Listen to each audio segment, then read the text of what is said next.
خوتي خواتاتي مساء الخير عليكم اهلا وسهلا مرحبا بكم واش راكم يا جماعه الخير j'espère que vous allez bien j'espère que vous vous portez bien j'espère que vous passez un agréable vendredi j'espère que il y a du soleil là où vous êtes vous en profitez un peu et j'espère que vous arrivez à reprendre le rythme d'avant le ramadan le plus paisiblement possible. Comme ça, merci beaucoup pour vos encouragements, merci beaucoup pour vos vœux d'Al-Aïd. On n'a pas pu vous répondre à toutes et à tous. Vous étiez très nombreuses et nombreux à nous souhaiter un joyeux Aïd et à nous envoyer vos messages vos messages fraternels, amicaux, qui vraiment nous remontent le moral et qui nous vont droit au cœur. يعطيكم الصحة. اليوم يا جماعة حبيت نحكي لكم على سوجي امبورطون اللي انكور اون فوا لي سوجي امبورطون في بلادنا ما نهضروش عليهم بزاف وما نعطولهمش قيمة كبيرة. جو بارلي دو لا شيرتي دو لا في اون الجيري. يا جماعة بزاف ناس راهم يقولوا في الجزائر زيساي دو اسبليكي اوز الجيريان اوز الجيريان باللي هذه لا شيرتي دو لا في اللي رانا عايشينها في الجيري ان elle est pas exceptionnelle, elle est même normale.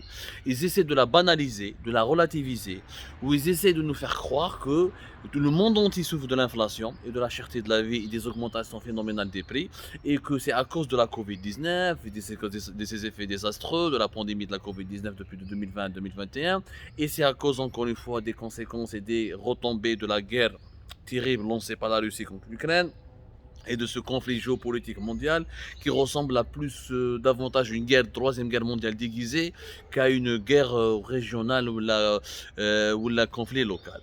الناس حبوا يفهمونا بلي اللي حبوا يسكتوا اشاك فوا لي زالجيريان لي زالجيريان يهضروا انا نو الحمد ربي بارتو سي شير اون فرانس سي شير اون المانيا سي اوسي شير اون اوروب سي اوسي شير سي بارتو سي شير ماشي كون الجيري سكي توتالمون فو ce qui est un peu vrai, mais totalement faux. Voilà, la cherté de la vie, c'est vrai que les augmentations des prix, c'est un phénomène qui est devenu mondial. C'est vrai aussi que l'inflation est un fléau qui est mondial. Sauf que dans les pays développés, y compris les pays qui sont impliqués dans la guerre russo-ukrainienne, ça veut dire les pays occidentaux, qui se sont mobilisés pour contrer Poutine, pour contrecarrer les plans de Poutine, pour carrément, ils sont devenus des pays belligérants, parce que l'Ukraine, ils aident logistiquement et militairement l'Ukraine contre la Russie.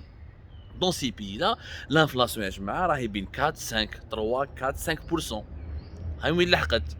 Les pays occidentaux où l'inflation a dépassé les 6%. En Algérie, l'inflation, et je reprends les derniers chiffres de l'Office national des statistiques, qui est un organisme gouvernemental algérien chargé de la récolte des données socio-économiques. Donc c'est une source officielle, ce n'est pas une source officieuse ni une source étrangère. Le dernier indice, l'indice des prix à la consommation, qui est l'instrument statistique qui mesure l'évolution des prix chaque mois, les prix de tous les produits de large consommation, des prix alimentaires, ou là des meubles, ou là des vêtements, ou là de certains objets de consommation courant. On appelle ça le panier de la ménagère. On prend un certain nombre de produits, on essaie d'analyser et d'évaluer la courbe d'évolution de leur prix. On appelle ça l'indice des prix à la consommation. L'IPC à l'ONS au mois de mars 2022, avec la vague d'augmentation des prix terrible que nous avons observé au cours du mois de Ramadan 2022, à savoir tout le mois d'avril 2022, fait mars 2022, l'inflation en Algérie, elle a dépassé les 9,3%. Je dis bien au mois de mars 2022, par rapport au même mois de l'année 2021, c'est-à-dire au mois de mars 2021, l'évolution des prix à la consommation, elle est de 9,3%.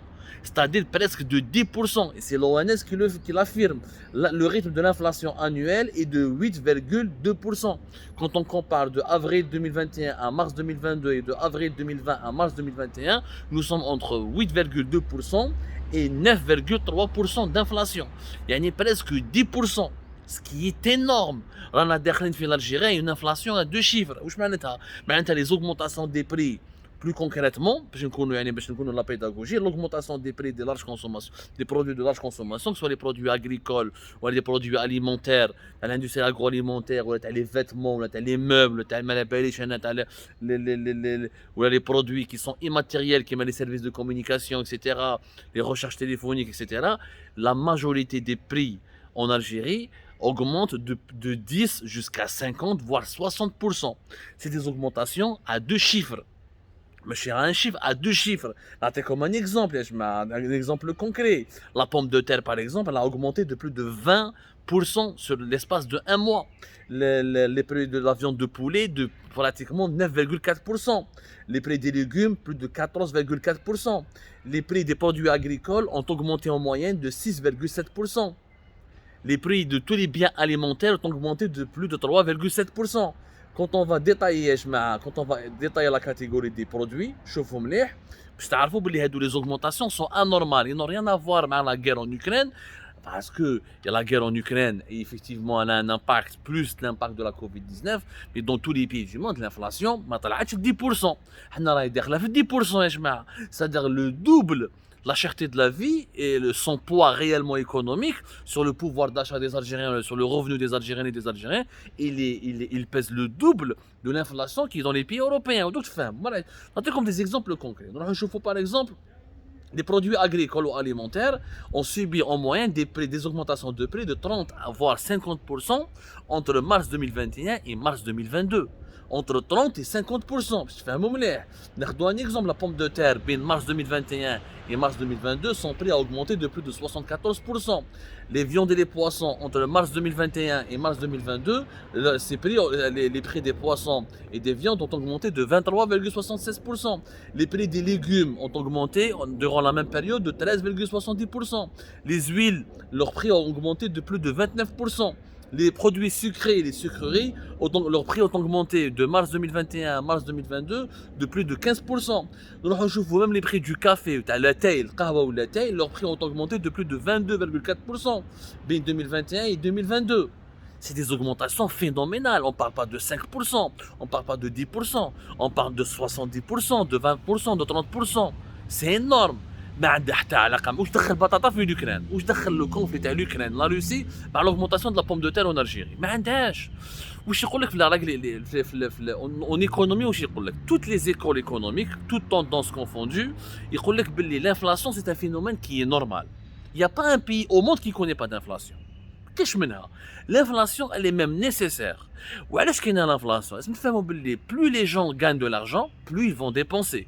Plus ils vont dépenser, plus les prix vont augmenter parce que l'offre, la demande sera forte et donc l'offre par rapport à la demande, l'offre va diminuer par rapport à la demande. الناس يكون عندهم بزاف دراهم ils vont consommer, quand ils vont consommer, les prix augmentent.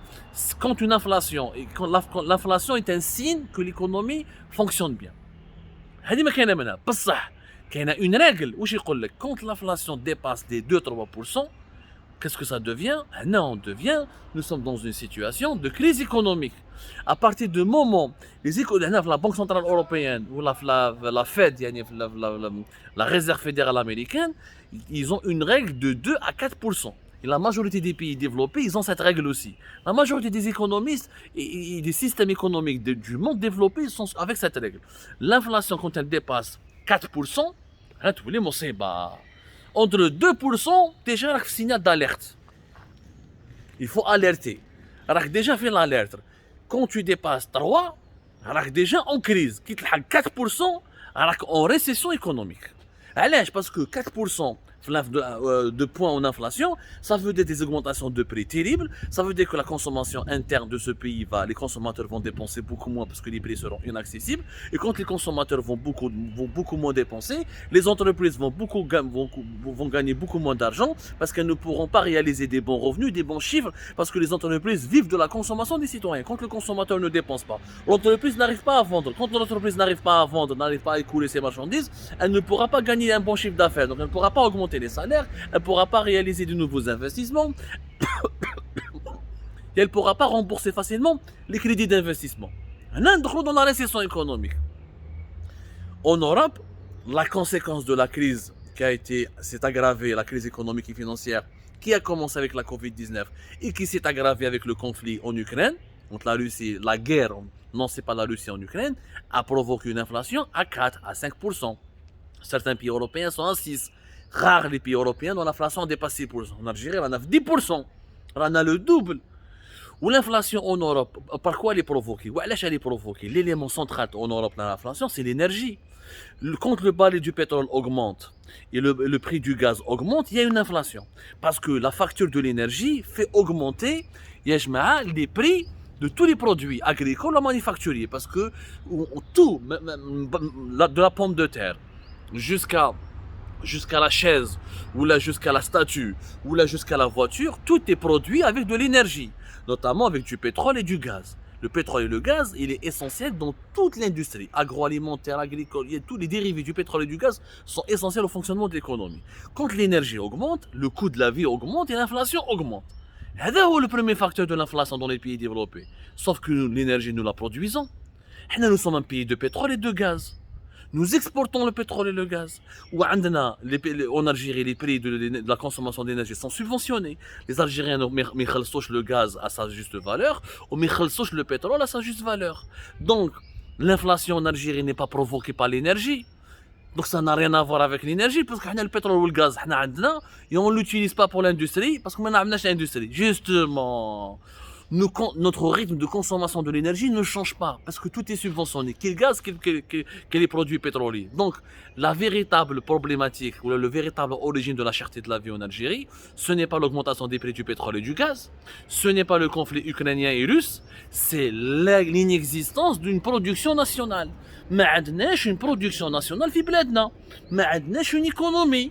نعرفوا الاستهلاك. On ne sait pas produire. Comme nous ne produisons pas assez de pommes de terre, et comme nous avons une monnaie qui est faible, le coût de la pomme de terre augmente parce qu'il y a plus de demandes que d'offres, et la monnaie, pour le dinar qui est, le coût, la valeur de la monnaie qui est, tout augmente pour rattraper les pertes de la valeur de la monnaie.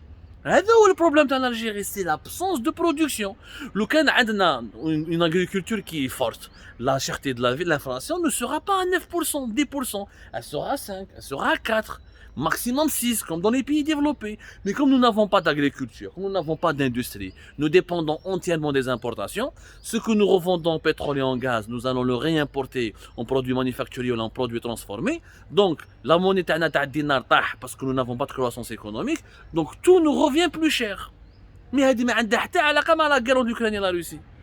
L'influence de la guerre de l'Ukraine, la guerre lancée par la Russie en Ukraine, ou de la guerre en Ukraine sur la cherté de la vie en Algérie, elle est minime. Elle est minime et relative. La véritable origine de la cherté de la vie, c'est l'absence pure et simple d'une production nationale, d'un système économique digne de ce nom, d'une infrastructure économique et notre incapacité de produire ce que nous devons consommer nous-mêmes. On dépend tout. On dépend on a une production très faible qui ne satisfait pas nos besoins et on dépend de l'étranger. C'est l'origine de la cherté de la vie. Améliorer la production locale, améliorer la production nationale, en créant une véritable économie, vous allez voir que nous avons une inflation plus ou moins maîtrisée. À 4, 5, 6%, nous la maîtrisons. Comme tous les pays du monde. Vous savez, les pays développés, là, à 4, 5, on a à 10%. Voilà, c'est les chiffres de l'ONS. On fait un organisme indépendant, qui est indépendant politiquement et scientifiquement du pouvoir, l'inflation réelle elle est à 15 ou à 18%. Au-delà de 10%, ça c'est les chiffres officiels de 9,8, 9,3, 9,8, presque 10%. Donc, arrêtez de mentir, ne croyez pas aux mensonges. Les économistes de pacotille, les salons, les plateaux de télévision, c'est à cause de la guerre, c'est à cause de la Covid, c'est à cause du réchauffement climatique, c'est à cause des opposants, c'est à cause du Hirak. Non, nous sommes la cherté de la vie. L'Algérien s'appauvrit parce que son économie, elle est très faible, elle est inexistante, elle est archaïque. La cherté de la vie en Algérie s'explique uniquement par l'absence de production nationale, par l'absence de performance économique. Nous n'avons pas d'économie, on ne sait pas produire. On est dépendant, ultra dépendant de l'étranger et on est ultra dépendant de l'extérieur parce qu'on n'arrive pas à produire dans l'intérieur et on n'arrive pas à se doter de capacités réelles de production. هذاك المشكل الحقيقي تاع الجيل. ما نجيش نكذبوا على خاوتنا خواتاتنا، الكذب حرام وماشي مليح والخرطي بزاف، شبعتونا مقروط. يعطيكم الصحة خاوتي خواتاتي. Je vous remercie beaucoup, je vous donne rendez-vous pour notre émission.